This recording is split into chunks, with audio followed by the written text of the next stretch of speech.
Today, nobody can ignore the fact that, the richest people of India, Ambanis, have the biggest villa in Dubai. If you are someone who is very much attached to India, and if you miss all the festivals, which we miss, which we as an expat really miss in Dubai. But luckily, because it is Dubai, you have Navratri there, you have Diwali there, you have everything. I mean, I have literally bursted crackers till 4 in the morning in Bar Dubai. Sometimes even Dubai police also enjoys. I have played Holi on streets and I have really enjoyed it. And the way I have played Holi there, I don't think I ever played that way in India as well. But yes, the only thing you miss there is family. And in terms of innovation, if I talk about, then Expo was the perfect example of innovation, storing the DNA or doing artificial intelligence, human skin robots, driverless cars. And we were just randomly talking, and he said that, there's a piece of land that the government is selling for 30 million dirhams right opposite to Burj Khalifa. And then I told him, okay, why don't you go ahead and buy it? You are like, you have been in this market for 30, 40, 50 years now, because he's a 65-year-old man. He's like, no, we are not Indians. We don't have that kind of money. Oh. So as an Indian, I felt so proud. Welcome everyone on Beyond the Screen with Shivi J. And today we are going to talk with an expat about how to live in Dubai, the challenges that one faces there, the good things about Dubai like the travel, tourism, the food, the technology part, the future of Dubai, and how it is a hub and how one can follow their passion, entrepreneurship. If you want to study there, we are going to cover it all.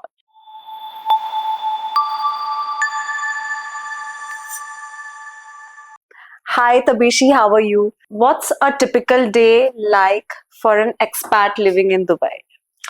So for an expat living in Dubai, I think it's pretty much the same that how other people live in other countries of the world, because we are, we work there as employees for some firms, and we are a family of three. So it's a nuclear small family, our little family. Yeah. And so it's pretty much the same, like, waking up on time right at 6 in the morning, dropping off the kid to school, then getting ready for yourself to go to work, and then kind of 9 to 6 kind of goes that way. And then you come back home, have your dinner, have your time with your family, quality time. Yes. Then just go back to sleep. This is like how the weekdays are. Weekends are kind of chillax and relaxed, but it's pretty much the same like how it is. Okay, Yeah. great. How does Dubai blend traditional and modern culture? Okay, so for Dubai to blend traditional and modern culture, I would say there are two parts of Dubai. One is the old Dubai and one is the new Dubai.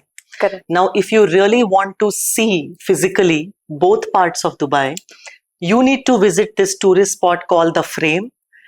And there's a glass walk and those kind of touristy stuff that you Yeah. have in other parts of the world as well. Yes. And you kind of get a view of what old Dubai looks like and what new Dubai looks like. Oh, wow. Yeah, so you can just visit that point and you can get to see that how the country has developed in the past 50 years. So it's really incredible, and the way they have mixed traditional and modern is also amazing, because in one part of Dubai you have all the traditional stuff, all the local Emirati stuff, like, be it their coffee or be it their food or be it their clothes, the culture, the typical local culture. At the same time, Dubai is going to be one of the few countries to implement artificial intelligence. Like, they have the vision of flying taxis, they have the vision of, Wow. yes, they have the vision of flying taxis, they have the vision of food getting dropped at your home by drones, driverless cars. In fact, you can actually see driverless buses in Abu Dhabi streets. So you just look at the bus and you'd be like, oh, okay, there's no one there. So you have all those already in Dubai. Wow. And Abu Dhabi, of course. So it's kind of like, I would say, a perfect mix if somebody really wants to see that, how we have developed and how we have become a developed country for UAE, I think it's the perfect example. UAE is the perfect example because you can see that they came from nowhere, being a fisherman. Like that concept is still there. Like you can still hire a boat, go for fishing, come back, cook your own fish. But at the same time, you also have like these fancy restaurants, be it like Royal Atlantis, with all chefs being Michelin star or Burj Al Arab for that matter. So Yeah, definitely there is a, I would say, I've never seen this kind of blend anywhere else in the world. that's great. Since you mentioned about technology, what role will Dubai play in shaping the future of technology? So I think that, Dubai being in the Middle East, it's so much well connected with both parts of the world, the Asia as well as the North America, the Atlantic side of the world. Yeah, So I feel that, the technologies that Dubai has right now, because right now the buzzword is AI. Everyone's talking about artificial intelligence. Everyone's talking about how, robots are going to take over humans. Japan has come up with robots with human skins on. yeah, So that's the buzzword. And Dubai is kind of bringing it into action. So, these kinds of things. We recently had Expo 2020. yeah, Although it was Expo 2020, it was in 2021 because yeah, of the lockdown. yeah, But you should have seen the way Dubai managed the whole expo.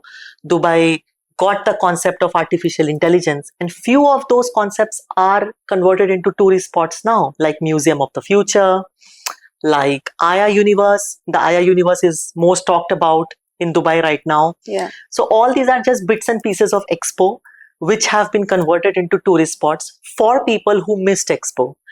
Okay. Yeah. So it's kind of, I would say for technology, you have the Tesla right there. The Dubai police has the Tesla. The the Virgin Radio, the RJ, Chris Fade, who is also one of the stars of Dubai Bling, has a Tesla. Yeah, So it's kind of like, you name it, you have it. Like you don't crave for anything else, be it technology, be it tradition. Like, it's just there. It's right there. And you just see it. I'm just waiting for those flying taxis to come and the food getting dropped at my home through yeah, drones. I just can't wait to see that. yeah. That's true. Yeah, Dubai definitely has that wow factor. The moment you land and you're, absolutely. wow, Yes. where are we? Like, Yes, that vibe absolutely. is absolutely there. Absolutely. What's the vision behind Dubai's ambitious project like Expo and Museum of the Future? Yeah. So I think Expo is something which was won by Dubai, and Dubai had the capability to host Expo because of the huge infrastructure which is required, the undivided attention that is required in building the project, and also the infrastructure, the resources that UAE as a country has to build that, and the ease of accessibility for anybody coming from any part of the world. So when it comes to Expo, there was stalls of literally 192 countries or 195 countries in the world. Everybody had, every country had a stall, right from, like, there were few countries like, Micronesia, which I hadn't even heard of, or like, Djibouti, or like especially the African countries. It was such an eye opener that, Starbucks gets its coffee from Rwanda, or like for example Micronesia has really big islands, and uh, they have these yacht building. For example, the steel used in Burj Khalifa came from Luxembourg. Like Luxembourg is literally a landlocked country Yes, in Europe, true. but imagine the steel comes from there. And so these were the few knowledge enhancing techniques, and of course the technology part. So when you go to stalls like Saudi Arabia, or when you go to stalls like Japan, you went to stalls like, China, you could see the future, like, the technology future, that how artificial intelligence is going to rule the world in future, be it driverless cars, be it like the food delivery that I talked about, or even like, self-service counters. Like, for example, recently Abu Dhabi airport has come up with self-service counters, making lives of people easier. No more those baggage, no more waiting in the queue, no more uh, asking about the baggage, excess baggage. For example, if you fly out from Abu Dhabi airport and if you are a resident of UAE, your face is your passport. You don't even require a physical passport. You can go there, just scan your face, and you can enter. you know it's just that if you are with kids, you do need to follow the old way, like going in the queue. But that also, they have dedicated family queues and things like that. But if you're just traveling solo, if you're a UAE resident, then just go ahead. Your face is your passport. And the same concept, I think, is going to come up with Dubai airport as well, because recently Dubai airport is going to shift. The whole Emirates Airlines airport is being shifted to Dubai South, and that's becoming the new upcoming area, getting developed, with the whole technology based houses and things like that. There is also this concept of, this is not related to UAE, but this is related to Saudi. There's also this concept of Neom line, in which, they plan to set up the whole city in a line. Okay. I'm not sure if that's going to happen, Yeah. but then that's their vision as well. Like, if we talk about Gulf as such. So, yeah, when it comes to technology, I don't think being in UAE, we are, we feel that, okay, we are not in US or we are not in Canada, or there's something that they are doing extra and we are, not having a hang of it. It's very much there. Like, you visit Museum of Future, you visit the expo. There are ways in which you can store the DNA of humans. In fact, recently they're coming up with researching on the technology that how humans may not die in future. And that's the reason, they're all waiting to develop the other planets, like be it Mars or anywhere where there is water, basically. The technology in agriculture that they're using right now is also insane. So these kinds of things. 10 years, when I actually came to UAE, I don't think UAE could grow a single vegetable. Everything had to be imported, be it a tomato, be it a cucumber, be it anything. Every single thing had to be imported. But 10 years or 11 years later, now when I see they have animal farms, you can get your fresh cow milk. The cows come from Switzerland, the cows come from, those nice, good looking, healthy Jersey cows. They come, and there are brands like, Al Rababi is one of the very famous dairy brand there. They have their own farm tour now. The amount of money that they get to spend on this, because, it's a sandy land. So that's also a part of technology that they're investing on, or rather, coming up with, because they also care about the environment. They also care about sustainability. So these kinds of concepts is also there.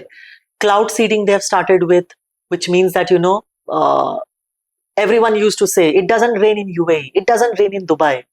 Well, the king decided one day we need to. They learned the technology from China, and now we have cloud seeding. So it's good. As an expat, obviously, living there, you feel secure that, okay, the king is doing something, or the government is doing something about the expats, or making you feel that you are included, and that, you can actually grow up your family in a nice way. So, yes. So you talked about things like cloud seeding, and how is Dubai moving towards sustainability and environmental initiatives? Yes. So Dubai, one of the visions, 2030 visions of the King of Dubai, Sheikh Maktoum, is that, Dubai should be or UAE rather, should be a sustainable country.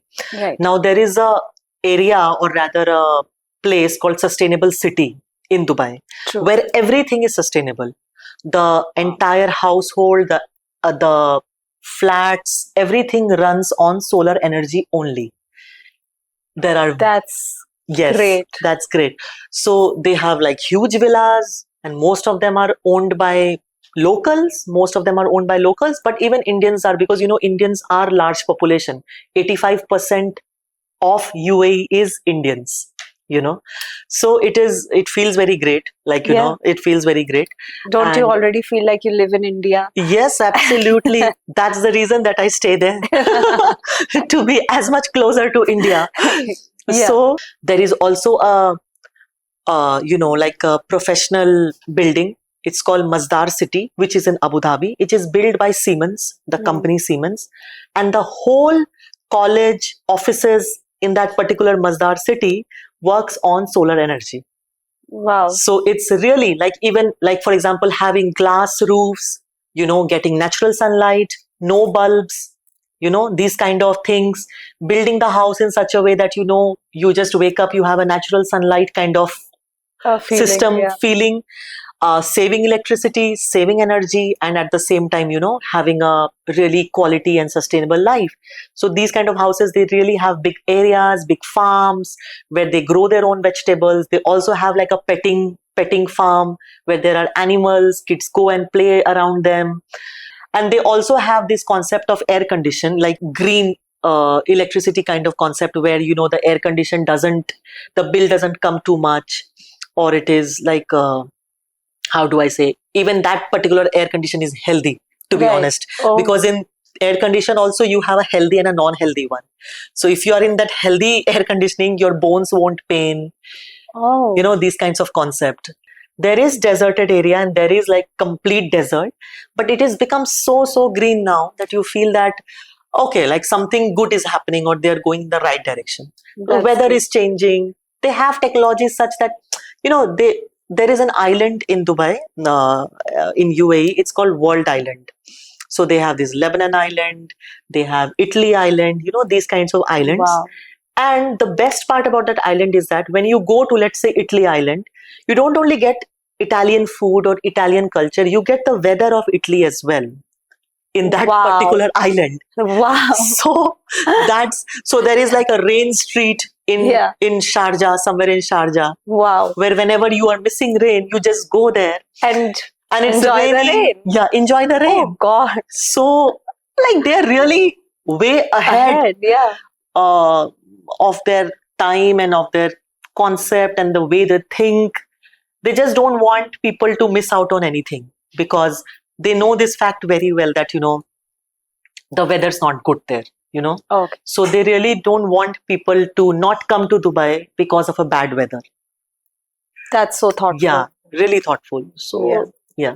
How will Dubai grow and evolve in the next decade? So in the next decade, like, you know, what I see is that definitely, you know, the leadership of UAE is highly motivated. So definitely they are going to bring in more tourists. The vision of the UAE king is to double the population of UAE by 2040. That's one. So more people means more infrastructure, means more real estate, means more schools, more hospitals, more airports. They have already started the expansion project of Dubai Mall. The world's largest mall is not enough to Oh wow. cater more, to cater people or tourists in Dubai. So the expansion project of Dubai Mall is on. The expansion project of airport is on. Dubai airport is on. Abu Dhabi new airport has already opened. And definitely I see a greener, healthier UAE, because when I had first come to UAE, it was like all desert. And I was like, you know, how am I supposed to live here? Yeah. So coming from, you know, having stayed in India in so much greener Greenery, places like, you yes. know, Northeast Mm. or Mumbai or Chandigarh for that matter, or even like, you know, when I moved to Singapore, even Singapore is hell lot of lush green. But when I actually reached Dubai, it was like kind of shock. You know, initially I kind of enjoyed that phase. I'll be Yeah. very honest, Yeah. because, you know, it was too much green, green, green. Yeah. But, you know, human nature is such that they get bored. Yeah. So, you know, it was just very temporary. And I was like, okay, this looks nice, desert and buildings and, you know, 7-star hotels, and thank God, no more trees around and no And more the cars. insect bites. And the cars, of course, no more insect bites, no more, you know, dogs and cats running around. It was so much fun. But then as time passed by, I was like, okay, this is not healthy. The universe or the nature has an ecosystem, because you need it. Humans need it. So I can definitely see that greener aspect, and I can definitely see, like, technology wise, they are already there. They're already into, be it, even Elon Musk keeps Right. praising Dubai all the time. Yeah. Like on Twitter, he's all the time praising Dubai, that Dubai, you are doing the right thing. Yeah. I guess that's the reason that he has gifted a cyber truck to the Dubai police, Yeah. and we get to see it. So definitely, like, for anybody who is leaving their home country and going, to a foreign country for maybe a better lifestyle or maybe a better money, I think UAE would be one of the best, because if you are someone who is very much attached to India, and if you miss all the festivals, which we miss, which Yeah. we as an expat really miss in Dubai, when it comes to festival. Yeah. But luckily, because it is Dubai, you have Navratri there, you have Diwali there, you have everything. I mean, I have literally bursted crackers till 4 in the morning in Bar Dubai, in Dubai. That's great. And sometimes even Dubai police also enjoys. I have played Holi on streets, and I have really enjoyed it. And Yeah. the way I have played Holi there, I don't think I ever played that way in India as well. Yeah. Like, but yes, the only thing you miss there is family. I mean, Yeah. you do get people, but you miss your family, and that's the reason that you keep coming back uh, to be in touch, to you kind of these kinds of things. Yeah. Okay. What makes Dubai a hub for entrepreneurship and innovation? So Dubai becomes the hub of entrepreneurship and innovation. I think it's first because of opportunities, the ample amount of opportunity that you have there. True. And also because of, the great government rules that they have for anybody, or the ease of getting maybe a trade license, getting maybe a, like, your own office setup. That ease with which you can set up your office there, I don't think that ease you even have in my own country, because everything just happens online. Just register online, make your payment, there you have the driving license. You are a company of two people. Go to Emirates NBD Bank, open the Live app, you have your own business account. So it is so easy. The ease and the accessibility that you have in Dubai for an entrepreneur is extremely good, And of course, like, the network and these kinds of things come into picture. But even the process part I'm talking about, because there are a hell lot of processes involved when you start your entrepreneur journey. That is easy, because people mostly get stuck with processes. Oh, I didn't get my trade license. Oh my God, this didn't happen. Oh, your stocks are stuck in the custom port. Something happened, this happened. These things are very uncommon. Your stock has come, is not going to get stuck. They'll just check, open, okay, good to go. So that ease and accessibility, being very corruption free country, and the way, like, you can just own your thing, own your ideas, is also a very amazing thing. Like, be it a restaurant business, or be it a, starting your own tours and travel company, or just maybe you have lots of money, just buy a yacht, put it for sale, like sailing in the sea. Yeah. So just put it for sailing in the sea, and you earn your own money. So it's nothing to, like, you have your trade license, you have your yacht is serviced, good to go. Oh, But yes, one thing is that the Dubai is very big on customer service. So, you Yeah. can't go wrong there. So if you're in a service industry, then you cannot go wrong there. You have to be really, really, really customer focused. Unlike Abu Dhabi, or unlike other parts of other Emirates. So UAE is actually 7 Emirates, out Yeah. of which, Dubai, Sharjah, Abu Dhabi are the ones which are famous. And the other Emirates have kind of become like, I would say warehouses for the businesses. Yeah. So it's kind of that.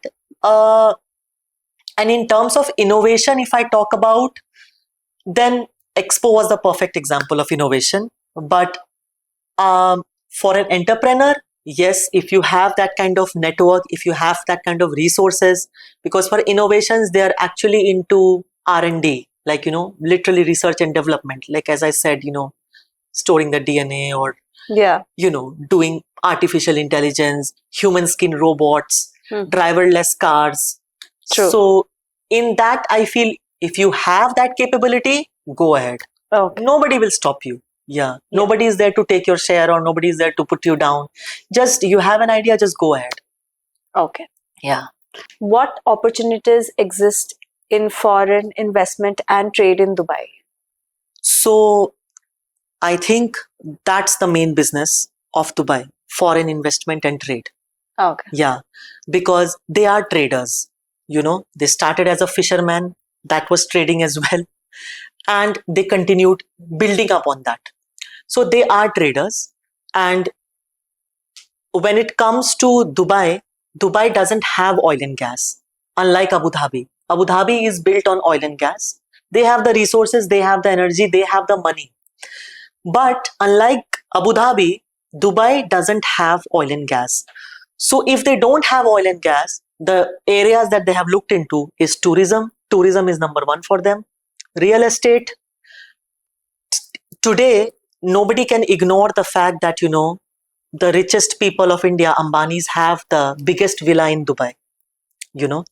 So as Indians, living in Dubai, we feel proud, you know. And now Indians, because of the growth of India as well, we feel so comfortable living in Dubai that there's a newfound sense of respect for Indians living in Dubai.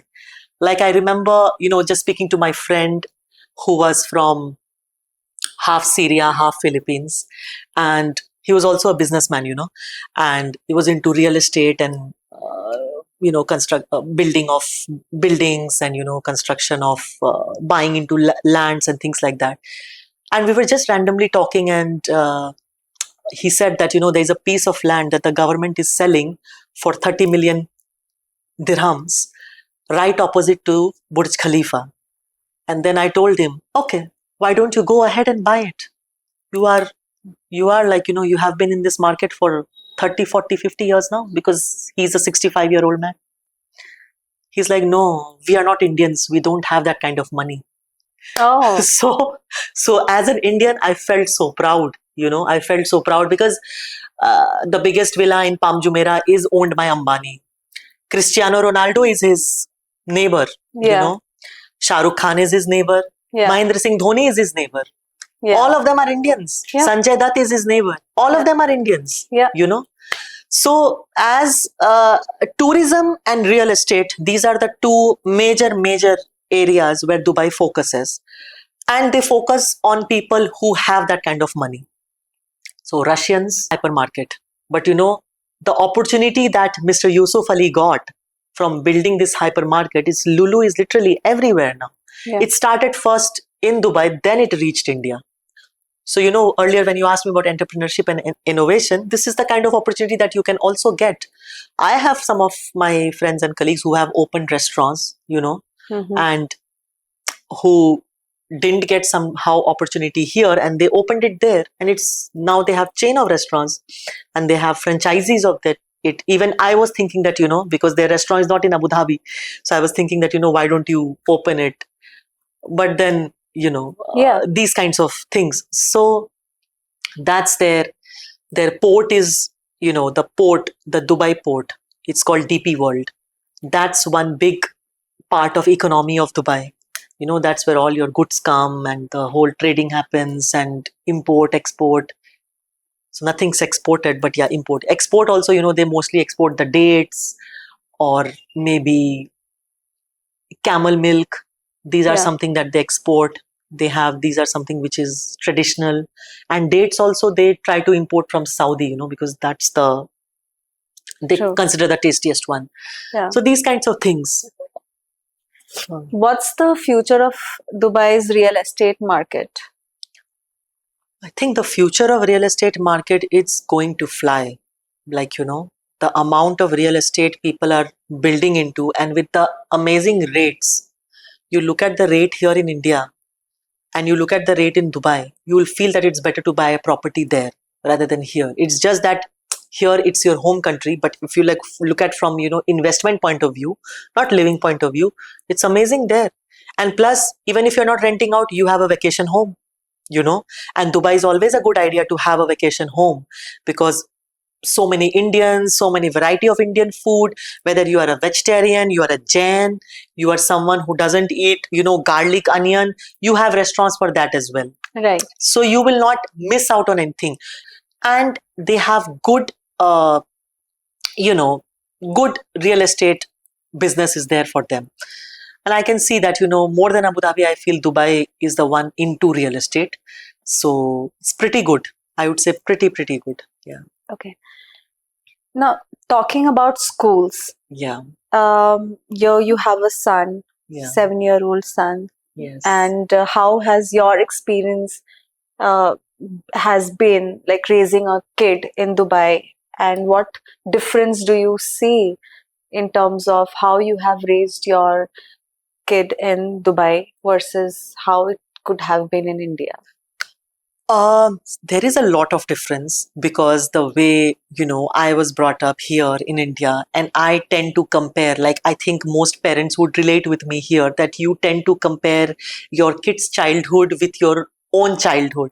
That, we were not like this. How come these kids have become like this? These Yeah. kinds of things. Yeah.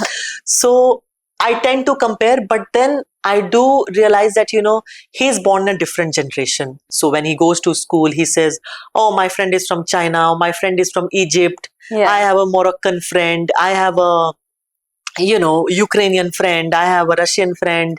So it's kind of such mixed culture that I'm so happy for him that, at this age and time, he can actually mix up with so many nationalities and he feels comfortable and confident. Like, I remember, like, when the first time I stepped out of India and I went to Singapore, I used to actually stammer even speaking to someone who had a foreign accent or whose English was a little different than mine.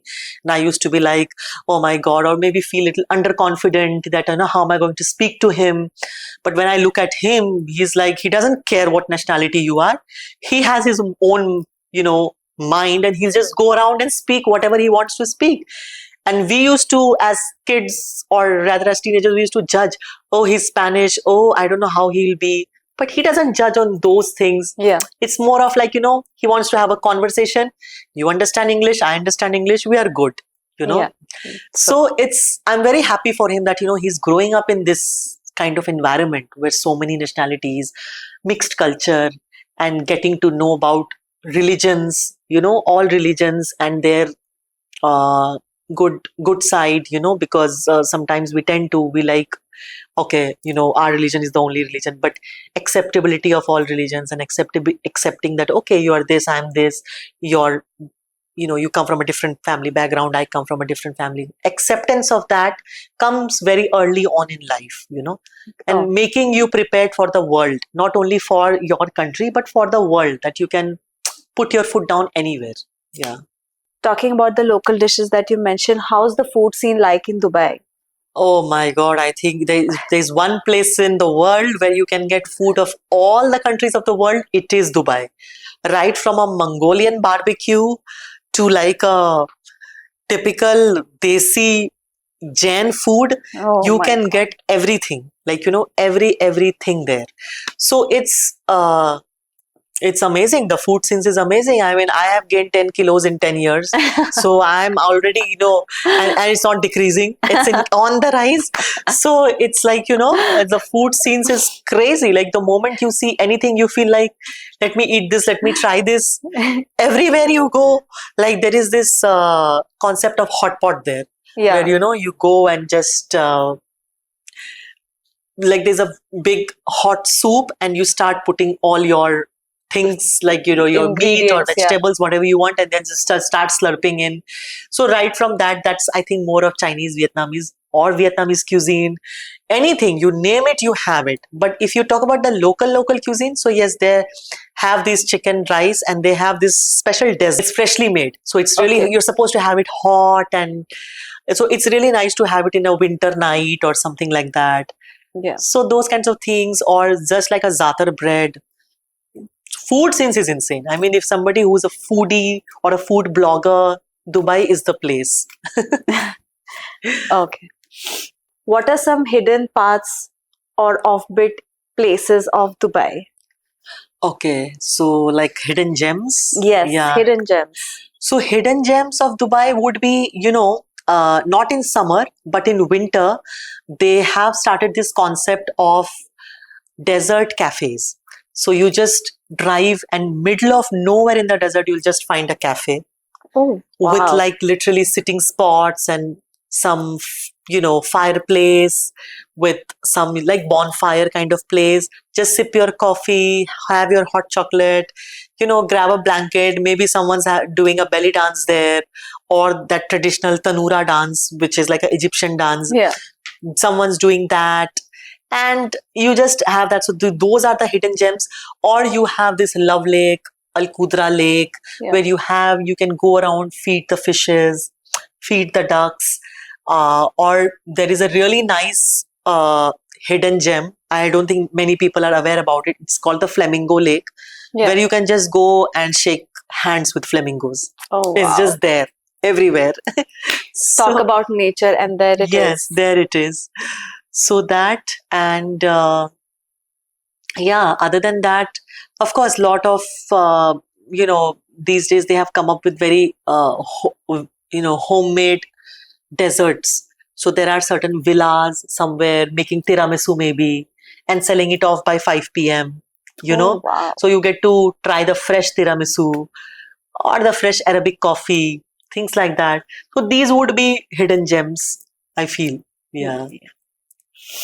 Well, there's a very nice, I'll continue. There's a very Yeah. nice owl cafe in Abu Dhabi where you can sip your coffee with owls around.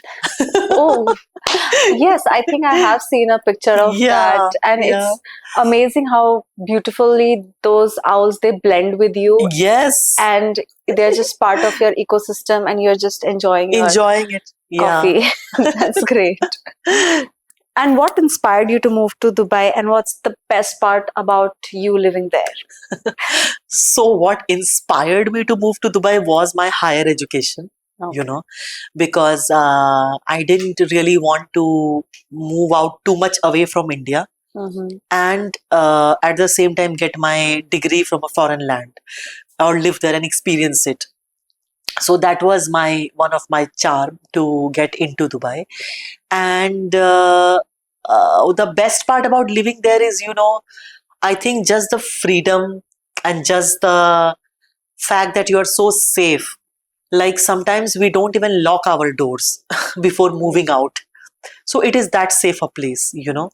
So just the safety part of it is, I think, the best part about living in UAE. And at the same time, the freedom with which you can work, the freedom of just ease and convenience of just walking into mall, buying your veggies and coming back home with no traffic. Just traffic still is there, but where you live near your home, you can just walk because these Yeah. markets are still there, your specialty stores are Yeah. still there. And at the same time, living with 100% nationalities, you have a store which is an African store, which is a Korean store, which is like a French store. So all the French products you have in French store, all the Italian products you have in Italian store. So there's just that accessibility to the world, or I would say rather, Dubai is the gateway to world. Yeah. Living in Dubai, you can experience the whole world, and then you can decide where you want to live or move, based on pros and cons. Yeah. And of course, like, I also have to talk about the medical facilities of Dubai. Like, the medical facilities are also really good. Like, the way they do your tests and the way they do the checkup and these kinds of things, that also really world class. So, really, everything, right from education to hospitals to restaurants, everything is so good and quality stuff that sometimes you feel that maybe what you're cooking in kitchen may have bacteria, but the food that you're eating in restaurant will not have. That So that kind of confidence is, that confidence is there. yeah. So As we all know, Dubai is so popular for tourism. What are yeah. the top 5 attractions in Dubai that we shouldn't miss? Yes. So I think that, of course, you must go to Burj Khalifa, Dubai Mall, and the Dubai fountains. All three of them are in one place. So you just go to Dubai Mall and you can see the three of them. Yeah. And then have a nice dinner or a lunch with the fountain views. Yeah. And shop for yourself from Dubai Mall. So Yeah. that is, Dubai Mall is number one, the largest mall in the world. I would also recommend Aya Universe if you want to get an immersive experience of what the future or how digital experience would feel like. So second, I would definitely recommend the Aya Universe. It's in Wafi City Mall, and it is a good 1.5 hour of immersive experience. I mean, the kids would love it too. You, if you're going with kids, and if you're going alone, also you would love it too. So Karan Aujla and Badsha have shot a music video in Aya Universe. So if you walk into that tourist place, you will also feel a part of that music video if you are a Punjabi song fan. So Aya Universe is must recommended, from my side. And the third, I would recommend, take a cruise around Marina, Dubai Marina. You will have a nice view. You can go on a yacht, like a 6 feet yacht, and just go for take a 2 hour yacht and just go to the Dubai Canal, Burj Khalifa view, the Blue Waters view, the JBR view. It's a good 2 hours time. So that I would recommend. And then fourth, I would definitely recommend the theme parks there. So there is IMG World, which is the world's largest indoor theme park. So I definitely recommend that. There is also a Real Madrid theme park which has come up in Dubai Parks and Resorts. So there is Lego Park. So that is something like the Lego Park is the Dubai Parks and Resort is so good that you just book a resort, book as like a staycation there. There's Lapita resorts there, so just book like a day or two and then cover all the theme parks. Okay. And not only kids, even adults enjoy it, Yeah. the whole rides and the whole Hotel Transylvania, the whole Shrek, all these movies, Smurfs Village. You feel that the movie has come alive and you feel Yeah. really good, Yeah. So that would be my fourth. And finally, I would definitely recommend the desert safari because it's one of a kind. Yeah. And those that whole entourage of desert safari with that dune bashing and that sunset view and that camel rides. For ladies there's henna painting, there's belly dancing, then the food, of course. So I would definitely recommend these 5 top places. You can say the sixth and seventh also if you have any in mind. Sixth and seventh, I mean, if you have anything in your mind, I'll tell you. So recently Dubai has opened the Royal Atlantis. yeah. Now, Royal Atlantis is a place where all the restaurants are Michelin star restaurants. So if you're a fan of Pan Asian, if you're a fan of Indian, you get all the food there with Michelin star. Or there is a cafe in which, you have coffees with a view of aquarium, which in the old Atlantis was like pretty expensive to have food with the aquarium at your back. Here the aquarium is right in front, and they have a concept of fire and ice fountain. So the same Dubai fountains, but in a bigger and larger way, where you have the fire as well as ice fountain. So that is something that you can experience or look into. And of course, if you plan a staycation a day or two, nothing like it. Palm Jumeirah is the area to live in Dubai. I have heard that getting a driving license in Dubai is a challenge. Is it true? Oh, yes. I mean, I think you have hit the right chord here because as an expat, someone who has not driven in India or has never driven, like for example, for me, that was my situation. Like I had never driven in India. I didn't even have a Indian driving license. So for me, getting the driving license in Dubai was a challenge. Like, because, um when I was getting the the driving license, that time it wasn't very much automated. So it was still like, I did manage to get in my third or fourth attempt. But now it's become very automated. Like, for example, if you have to do a parallel parking and if your car is not in that particular box, the beeps would start, the signal would start, and then the officer is going to fail you there and then. Oh. But back then it wasn't that. I mean, it was difficult, but still, like, you could just maybe say, okay, please, it is just like, here, and can you please. So it was still like more human approach was there. But now since it's become more digital, it's become more tougher. I know people there who have 16th attempt, 17th attempt, Oh, and still have not got the driving license. So that can actually take a large part of your money when you initially move to Dubai. You know, that getting the driving license itself, its cost would start from 10,000 dirhams almost. So that is one thing. But yes, once you get the driving license, then driving in Dubai is an experience altogether. Like with that roads like butter, and just driving around, it's kind of a very nice feel.